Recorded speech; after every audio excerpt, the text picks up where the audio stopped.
This is absolutely pathetic work. That's what he said to me, right there, in front of everyone.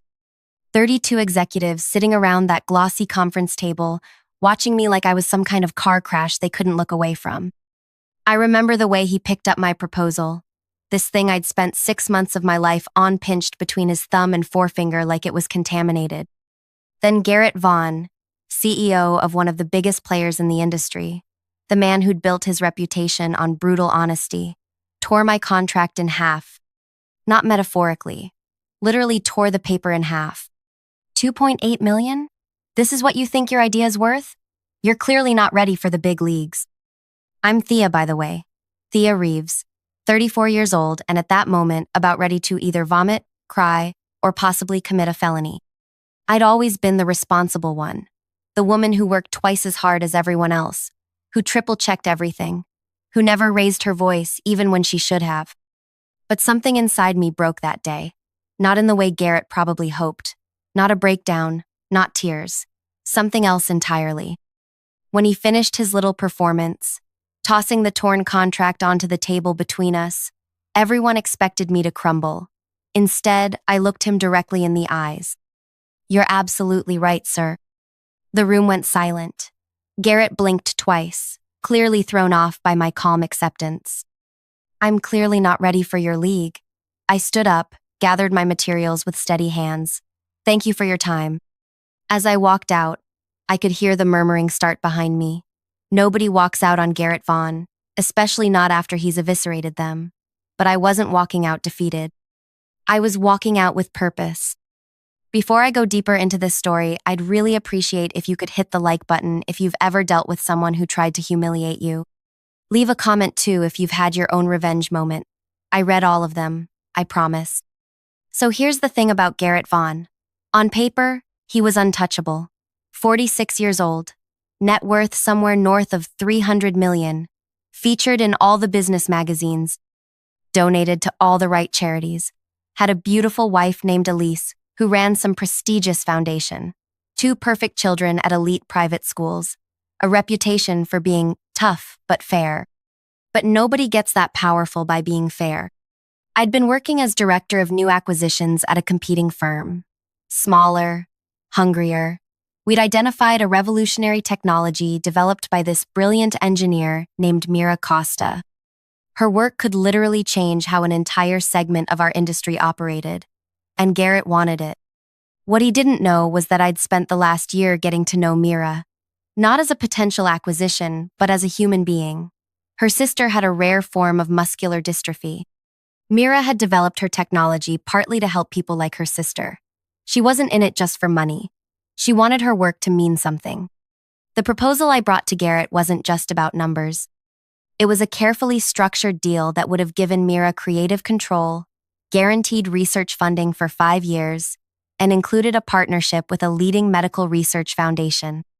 The $2.8 million was just the upfront payment. The full deal was worth much more, but structured in a way that protected Mira's vision. But Garrett didn't bother to read past the first page. He saw the initial number and made his judgment. Pathetic, he'd called it. I got into my car in the underground parking garage and just sat there for almost an hour, not crying, not panicking, just thinking. About all the times I'd seen Garrett and men like him destroy people's careers over ego. About all the brilliant women I'd watched leave the industry because they couldn't take one more day of being talked over, passed over, or pushed out. I thought about Lydia, my former colleague who'd attempted suicide after Garrett had publicly ridiculed her marketing strategy, then implemented it himself 6 months later, taking all the credit when it succeeded. I thought about Javier and RD, who'd been forced to sign away his patent rights under duress, then was fired a week later for performance issues. That's when I decided Garrett Vaughn was going to learn what pathetic truly meant. Now, I need to be clear about something. I didn't want revenge in the Hollywood sense. I didn't want to kill him or ruin his family or anything stupid like that. I wanted justice. I wanted him to feel what it was like to be humiliated, to have everything you've worked for treated like garbage. And most importantly, I wanted to make sure he couldn't do this to anyone else. I went home that night and made a list. Not of crazy revenge scenarios, but of Garrett's vulnerabilities. Every powerful person has them, even if they don't show. First, his reputation. Garrett built his entire identity around being seen as a business genius, a visionary. He needed constant validation about his intelligence. Second, control. He micromanaged everything, couldn't delegate, couldn't stand not being the smartest person in any room. Third, his marriage. There were rumors, always carefully suppressed, about trouble between him and Elise. Nothing specific, but enough to make me think there was something there. Fourth, his company's upcoming IPO. They were 6 months away from going public, and Garrett had been pumping the valuation, making promises to investors that would be nearly impossible to keep. The next morning, I called Mira Costa. I told her exactly what happened in that meeting room. "I'm not surprised," she said. "He tried to approach me directly 3 months ago, offered me a partnership that would have basically given him ownership of everything I've built." That's when she told me something I hadn't known. Garrett had threatened her. Subtly, of course. He was too smart for direct threats. But he'd made it clear that if she didn't sell to him, he would make sure her technology never made it to market. "He has a lot of friends in regulatory circles," Mira said, "and he mentioned how easy it would be for someone to question the safety protocols of my systems." That was the moment I knew I couldn't just walk away. This wasn't just about my humiliation anymore. This was about stopping someone who was actively harming innovation and the people behind it. "Mira," I said, "what if I told you there's a way to get your technology to the people who need it? Make sure you maintain control, and teach Garrett Vaughn a lesson he'll never forget." There was a pause on the line. Then Mira said 5 words that changed everything. "I'm listening. What's your plan?" The plan took shape over the next 2 weeks. I reached out to contacts. I trusted people who'd had their own Garrett Vaughn experiences. Turned out, there were a lot of them. Nadine, a former board member who'd been forced out after questioning Garrett's accounting practices. She still had friends in the company and access to information that wasn't public. Elliot, a journalist who'd tried to write a story about Garrett's business tactics 3 years earlier, only to have it killed after Garrett threatened the publication with a lawsuit. He'd been gathering evidence ever since, waiting for the right moment. Devin, a programmer who'd worked directly under Garrett for 2 years before being fired for lack of innovation, right after Devin had shared a breakthrough idea that Garrett later claimed as his own. And most surprisingly, Elise Vaughn herself. I hadn't planned to involve Garrett's wife, but Nadine suggested it. Apparently, Elise had been looking for a way out of her marriage for years. Garrett had threatened to destroy her if she ever left him, using his influence to make sure her foundation would lose all its funding. "She hates him more than any of us," Nadine told me, "but she's terrified of him too." I arranged to meet Elise under the pretense of discussing a donation to her foundation. We met at a small cafe across town, far from anywhere Garrett or his associates might be. The woman who sat across from me didn't look like the confident, polished philanthropist I'd seen in photos. She looked exhausted, wary. When I carefully brought up my real reason for meeting her, I expected denial, maybe anger. Instead, she laughed, a hollow, terrible sound. "You have no idea what he's really like," she said. "The man you saw humiliate you? That's his good side." Then she rolled up her sleeve. The bruises were fading but still visible. 4 distinct finger marks around her wrist. "He's very careful," she said quietly. "Never leaves marks where anyone can see them. Never loses control in public. It's all calculated." I felt sick. This wasn't what I'd expected. This was worse. Much worse. "I can't be directly involved," Elise said, "but I can give you information. And when the time comes, I'll corroborate whatever needs corroborating." That night, I couldn't sleep. The plan I'd been forming suddenly felt inadequate. This wasn't just about business anymore. This was about stopping someone truly dangerous. I called Mira the next morning. "The plan is changing," I told her. "Are you still in?" "After what you just told me about Elise. More than ever." We set things in motion. Mira reached out to Garrett directly, told him she'd reconsidered his offer, said she'd had a falling out with me and was interested in working with him instead. Garrett, predictably, was delighted. He invited her to his office for a private meeting the following week. Meanwhile, I worked with Elliot to prepare everything we'd need. Devin created a secure communication system for all of us, one that couldn't be traced back to any of us. Nadine provided us with internal documents showing how Garrett had been systematically inflating the company's value ahead of the IPO. Not just normal corporate optimism, actual fraud. Numbers changed, projections manipulated, problems hidden. Elise gave us something even more damning. Recordings, dozens of them. Garrett, verbally abusing her. Garrett, on business calls, ordering his team to falsify reports. Garrett, threatening a former employee who'd filed a sexual harassment complaint. He doesn't know I have these, Elise told me. He thinks I'm too stupid, too scared to protect myself. The day of Mira's meeting with Garrett arrived.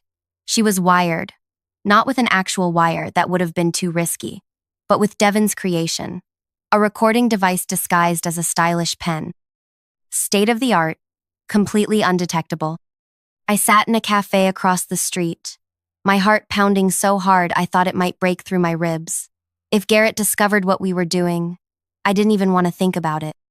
3 hours later, Mira walked into the cafe. Her face was pale, but there was a fire in her eyes I'd never seen before. I got it, she said, sliding the pen across the table. All of it. That night, the 5 of us, me, Mira, Elliot, Nadine, and Devin gathered in a hotel room to listen to the recording. What we heard made my blood run cold. Garrett had spent the first hour charming Mira, presenting himself as a visionary who understood the importance of her work. Then, once he thought he had her trust, he'd revealed his true intentions. He planned to patent her technology under his company's name. He would give her a position as chief researcher, but with no actual authority. And if she ever tried to fight him on it, he'd make sure she was discredited in the industry. Technology created by women always gets extra scrutiny, he'd said with a laugh.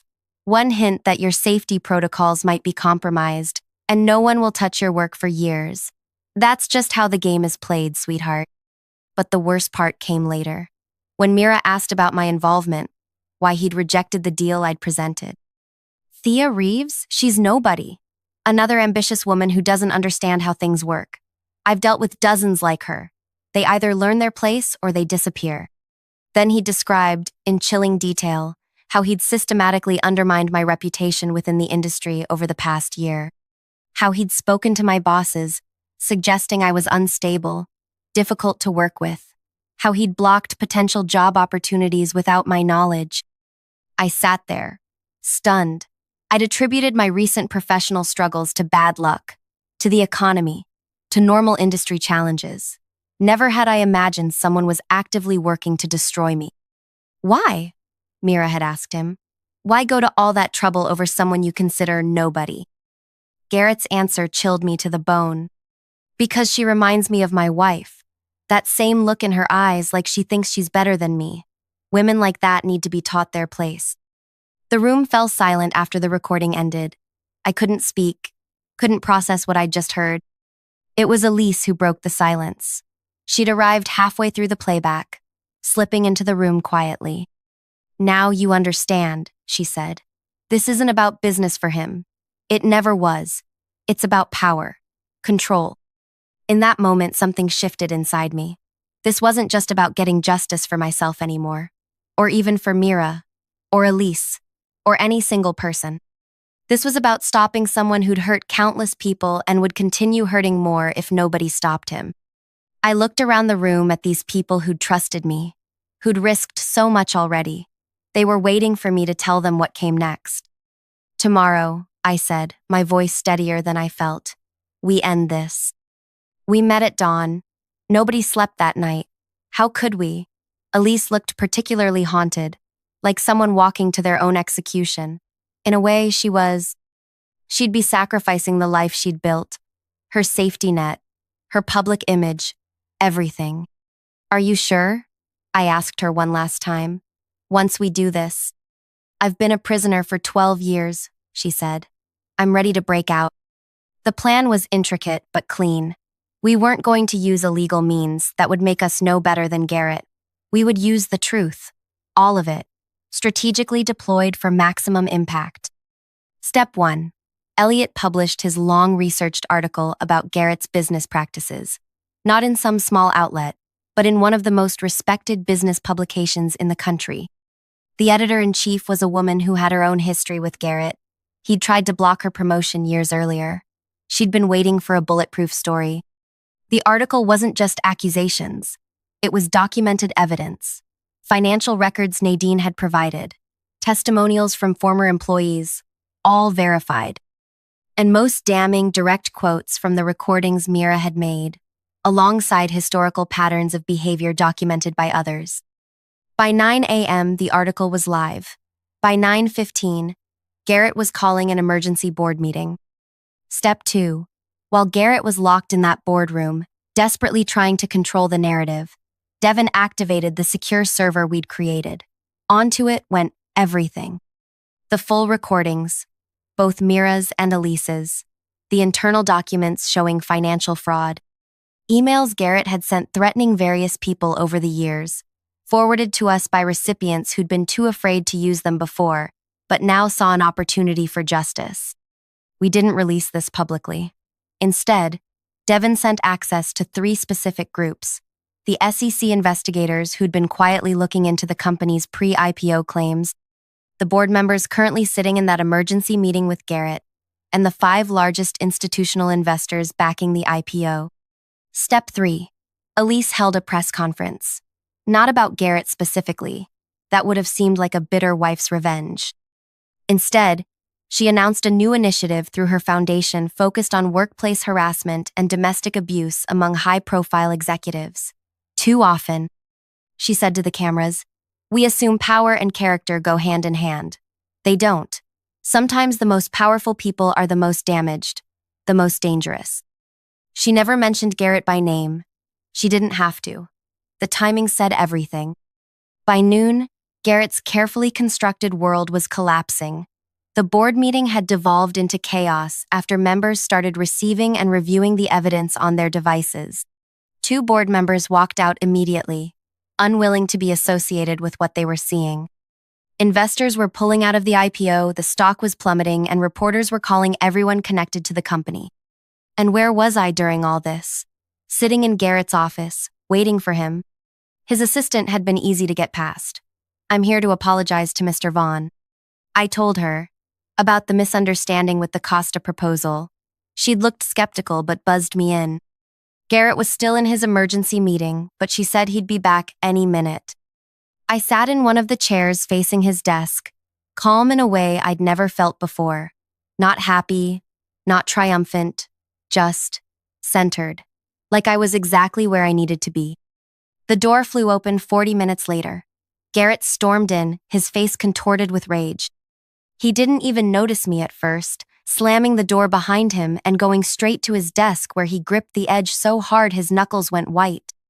When he finally looked up and saw me sitting there, the shock on his face was almost comical. "What the hell are you doing in my office?" he snarled. I smiled. Not a vindictive smile, just a calm one. I wanted to be here for this moment. What moment? The moment I call security to drag you out of here? The moment you realize it's over, Garrett. His face flushed dark red. You think that hit piece is going to hurt me? I've survived worse. By next week, no one will remember it. It's not just the article, I said quietly. It's everything. The SEC has your financial records. The board has the recordings, all of them, including the ones Elise made at home. Your investors have pulled out. The IPO is dead. I watched as understanding dawned on his face, followed by disbelief, then rage, then most satisfyingly fear. You can't prove anything, he said, but his voice had lost its certainty. We already have. I stood up slowly. You're done, Garrett. Your board is meeting right now to discuss your removal. The DA's office is reviewing evidence of financial fraud. And Elise has filed for divorce, along with a restraining order detailing 12 years of abuse. He lunged toward me then, around the desk, his hand raised. I didn't flinch, didn't move. That would be a mistake, I said, nodding toward his raised hand. There are cameras in this room. Your cameras. And right now, I guarantee people are watching the feed very carefully. His hand dropped. For a moment, he seemed to shrink before my eyes. No longer the towering figure who had torn my contract, but just a man, a small, angry man whose power was evaporating by the second. Why? He finally asked. Because I rejected your pathetic proposal? Because I hurt your feelings? This is what women do. They can't handle business, so they make it personal. I almost laughed. Even now, he couldn't see it. This isn't about my feelings, Garrett. It's about justice. For Lydia, who almost died because of you. For Javier, whose innovation you stole. For Elise, who endured your abuse for 12 years. For Mira, whose life's work you tried to steal. And yes, for me too. But mostly, it's for everyone you would have hurt next. I walked to the door, then turned back one last time. You called my work pathetic, but here's the thing about my work. It stands on its own merits. Can you say the same? I walked out without waiting for his answer. I didn't need to hear it. The answer was playing out across news sites, across the stock ticker, across the faces of people in the building who were frantically packing up their desks as the company imploded. Outside, the others were waiting for me. Mira, Nadine, Devin, Elliot, and Elise, looking simultaneously terrified and more alive than I'd ever seen her in photos. Is it done? Mira asked. It's done, I confirmed. What happened next unfolded with a speed that surprised even me. By evening, Garrett had been removed as CEO by unanimous board vote. By the next morning, the SEC had formally announced an investigation. By the end of the week, criminal charges related to financial fraud were filed. Elise's divorce filing included damning evidence of physical and emotional abuse, and despite Garrett's attempts to fight it, the judge granted her everything she asked for, including full control of the charitable foundation they'd started together. Mira's technology found a home with a smaller, more ethical company, one that gave her full creative control and a genuine partnership. The deal I structured for her ended up being worth far more than the $2.8 million Garrett had mocked. As for me, the strangest thing happened. After the story broke, my phone started ringing. Other companies, impressed by what they'd seen as strategic brilliance rather than revenge, wanted me on their teams. Former colleagues reached out to reconnect. For the first time in my career, I had options, real ones. But I didn't take any of those corporate offers.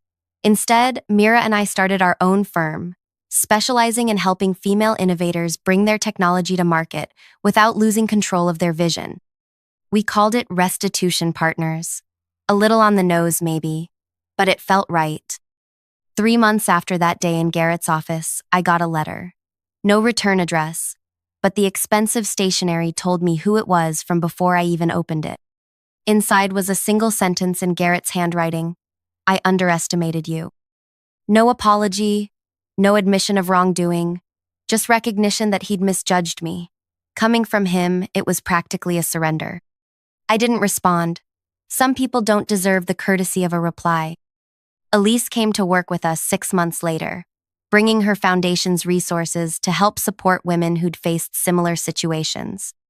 Together, we created a network of legal, financial, and emotional support for people targeted by abusive power figures in the business world. And Garrett? Last I heard, he was living in a modest condo in Arizona, working as a consultant for small businesses. Nobody at his level would touch him anymore. His reputation, the thing he valued above all else, was destroyed beyond repair. The company he'd built recovered eventually, under new leadership that prioritized ethics and innovation equally. Some of the people he'd hurt found healing in seeing justice done. Others just wanted to move on. Both reactions were valid. I still think about that day in the conference room sometimes. How close I came to breaking down, to giving him the reaction he wanted. How differently things might have turned out if I'd shown him my pain instead of my resolve.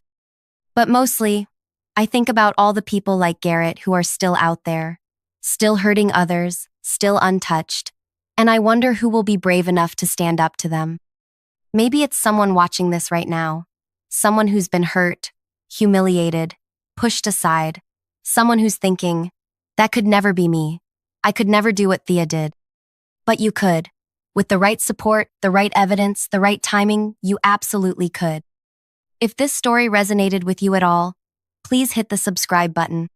I don't just share these stories for views. I share them because I want to build a community of people who understand that power without accountability is just another form of violence. Your comments help me know I'm not alone in this fight, and every like helps this message reach someone who might need to hear it. And if you're out there facing your own Garrett Vaughn, remember this. Their power depends on your silence. Their control depends on your fear. The moment you decide enough, really decide it, deep in your soul, that's when everything can change. It won't be easy, it won't be quick, but trust me when I say, justice, real justice, is worth every step of the journey.